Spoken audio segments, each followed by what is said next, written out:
সখাগণ সখাভাবে ডাকছে, তো কানাই এমন ভাবে লুকিয়েছে আর সাড়া দিল না। কিন্তু ভগবান প্রমাণ করলেন, যদি কোনো ভক্ত দুটা বাহু তুলে আত্মসমর্পণ করে ডাকে, এই যে মা, যতক্ষণ দু বাহু তুলে ডাকবে না ভগবান ততক্ষণ পর্যন্ত সেই ভক্তের মান রাখবে না। কারণ সখাগণ এদিকে সখ্য জ্ঞানে অর্থাৎ জানে, সবাই জানে ও আমার সখা, তাই কানাই কানাই করে ডাকছে, কানাই সাড়া দিলেন না। যখন দুটো বাহু তুলে ডেকেছে ভগবান আর থাকতে পারলেন না। কেননা বাহু তুলে যদি কোনো ভক্ত ডাকে ভগবান ভক্তের দরজায় ছুটে আসে ভক্তের মান রক্ষার জন্য। জগতের বুকেই দেখো আমরা প্রত্যেকে আমার আমার আমার বলে আমিত্বের মোহে ডুবে গেছি। কি যাইনি মা, আমার আমার আমি আমার। বিশেষ করে এখানে যারা নারী সমাজে যারা বসবাস করছি, প্রত্যেক মাই আমরা অপরের উপর নির্ভরশীল। মেয়েরা হয় অপরের উপর নির্ভরশীল, প্রথমে হয় পিতার কাছে নির্ভরশীল না, তারপর স্বামীর কাছে, তারপর ছেলের কাছে আমরা আশ্রিত হিসাবে থাকি। তাহলে নিজের বলতে আমাদের কিচ্ছু না।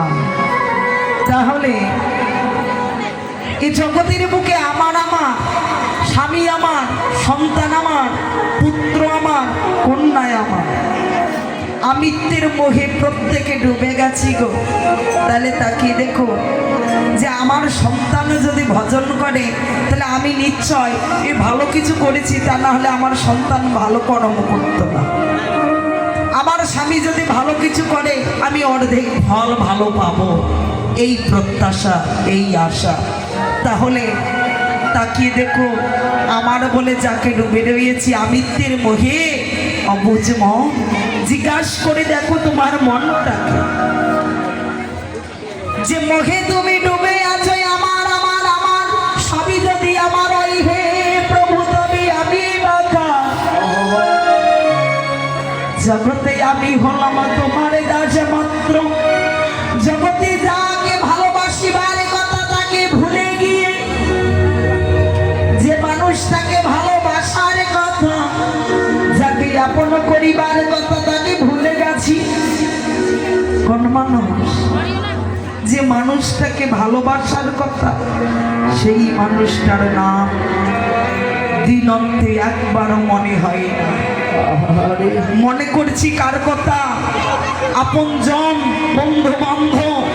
তাকিয়ে দেখুন কুরুক্ষেত্রের রণভূমিতে দ্রৌপদী যখন নির্বস্ত্র হলে, দ্রৌপদী মনে মনে ভাবছে, কি ভাবছে?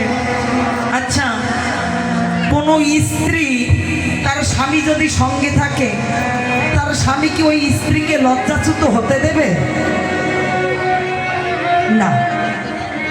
কোনো বাবা যদি সামনে থাকে, তার কন্যার কোনো সম্মানহানি হবে না।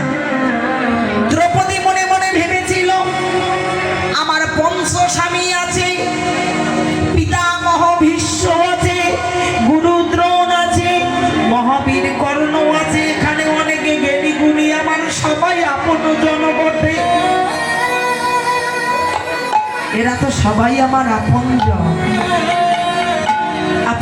না।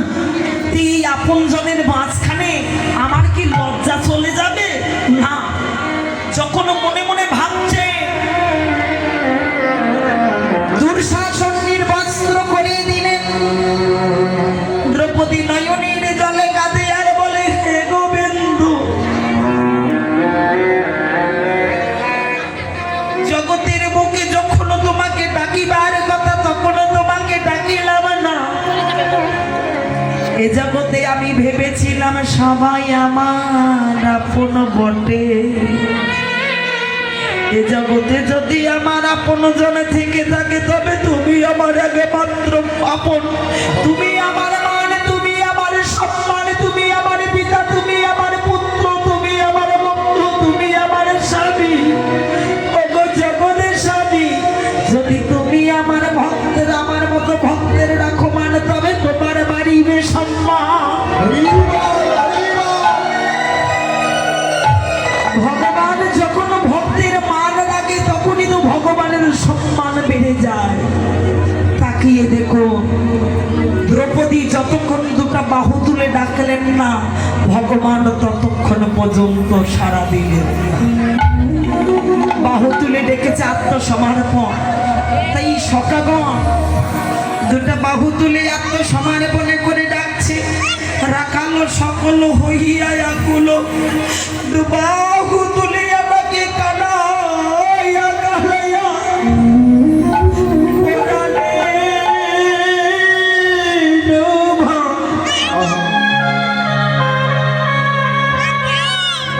উচ্চ করিয়া, তুই ছাড়া আমার কেউ না। সখাগণের ডাক শ্রবণ করে শুনিয়া তখনই আসে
লুকোচুরি খেলছি।